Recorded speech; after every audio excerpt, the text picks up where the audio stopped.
Bismillahirrahmanirrahim, anak-anak sekalian. Alhamdulillah di kesempatan yang baik ini, kita bisa kembali lagi melakukan kegiatan pembelajaran sejarah kebudayaan Islam.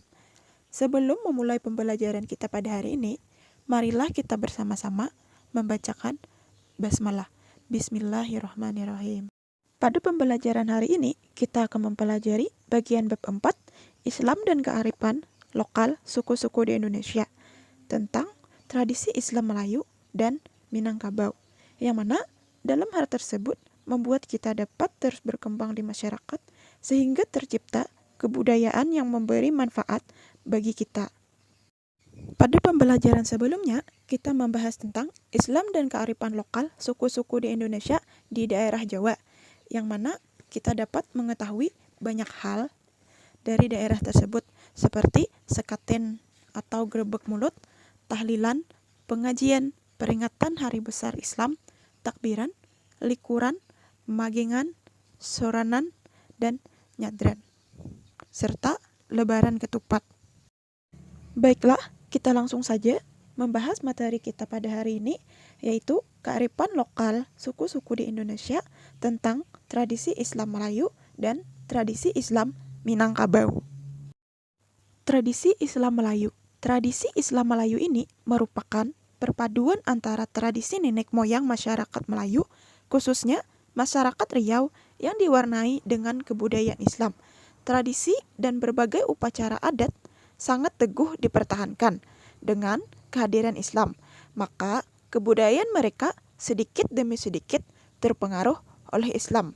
Beberapa adat istiadat yang berkembang di antara lain peringatan hari kelahiran anak, hingga upacara-upacara adat setelah anak menjelang dewasa. Nah, jadi tradisi ini dilakukan terus berlanjut hingga saat ini. Tradisi yang telah diwarnai Islam itu, misalnya dalam hal kelahiran anak.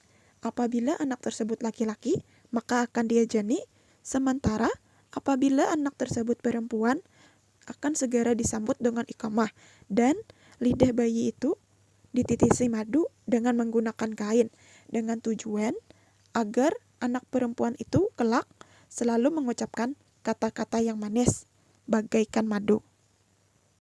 Pada upacara berikutnya adalah akikahan. Bagi anak laki-laki, orang tuanya menyembelih 2 ekor kambing, sedangkan bagi anak perempuan disembelih 1 ekor kambing. Untuk melengkapi upacara akikahan, dilaksanakan pemotongan rambut bayi, sekaligus memberikannya nama. Setelah anak berumur 3 bulan, tradisi yang dilakukan adalah melubangi daun telinga kepada anak-anak perempuan atau diistilahkan dengan upacara betindik. Dan ketika anak berumur 7 tahun, orang tua berkewajiban mengirimkan anaknya kepada guru ngaji untuk mempelajari ilmu-ilmu agama. Adapun tradisi yang lain diantaranya adalah pertama, petang megang. Budaya masyarakat Melayu ini dilaksanakan di Sungai Siak. Hal ini mengacu pada leluhur suku Melayu di Pekanbaru, yang mana memang berasal dari daerah Siak. Kearifan lokal ini diawali dengan ziarah ke berbagai makam, pemuka agama, dan tokoh-tokoh penting di daerah Riau. Ziarah dilakukan setelah sholat zuhur. Yang kedua ada Balimau Kasai. Balimau sendiri bermakna mandi dengan menggunakan air yang dicampur jeruk yang oleh masyarakat setempat disebut limau. Adapun kasai adalah wewangian yang dipakai saat keramas. Upacara tradisional ini khusus diadakan untuk menyambut bulan suci Ramadan. Acara ini biasanya dilaksanakan 1 hari menjelang masuknya bulan puasa. Dan selain itu, sebagai ungkapan rasa syukur dan kegembiraan memasuki bulan Ramadan. Upacara ini juga merupakan simbol penyucian dan pembersihan diri. Bagi masyarakat juga ada tahlil jamak atau keduri ruah. Tahlil jamak itu berupa zikir serta berdoa untuk para arwah orang tua atau sesama muslim. Selain doa, dilaksanakan juga kenduri dengan sajian menu yang bersumber dari sumbangan sukarela warga. Kegiatan tersebut disatukan sejak berdirinya Masjid Penyengat. Keempat, berjanji. Berjanji menghubungkan praktik budaya Islam masa kini dengan masa lalu. Selain itu, melalui berjanji, masyarakat Melayu Islam dapat mengambil pelajaran dari kehidupan Nabi Muhammad SAW. Budaya Melayu ini masih berlangsung hingga kini. Bahkan pelaksanaannya terus mengalami perkembangan dengan berbagai inovasi yang ada. Sebagai contohnya, penggunaan alat musik modern untuk mengiringi lantunan berjanji dan salawat. Berikutnya ada tradisi Islam di Minangkabau. Tradisi ini juga berkembang seiring dengan penyebaran Islam di daerah tersebut. Perayaan-perayaan yang berkenaan dengan kelahiran anak hingga dewasa juga sangat kental dengan Islam. Tradisi Islam Minang menekankan pentingnya penyelenggaraan khitan bagi anak laki-laki yang beranjak pada umur akhir balik. Sedangkan pertanda kedewasaan bagi anak perempuan adalah dengan mengadakan upacara menata konde atau merias rambut. Adapun tradisi yang lain diantaranya salawat dulang. Salawat dulang adalah cerita memuji kehidupan Nabi Muhammad SAW dan atau yang berhubungan dengan persoalan agama Islam diiringi irama bunyi ketukan jari pada dulang atau piring logam besar. Yang kedua ada makan bajamba atau makan barapak. Budaya makan ini dilakukan oleh masyarakat Minangkabau dengan cara duduk bersama-sama di dalam suatu ruangan atau tempat yang telah ditentukan.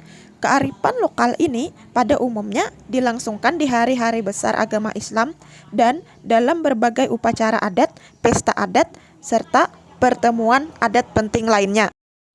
Dan yang ketiga ada mandi balimau. Budaya ini dimaksudkan untuk membersihkan hati dan tubuh manusia dalam rangka mempersiapkan diri untuk melaksanakan ibadah puasa.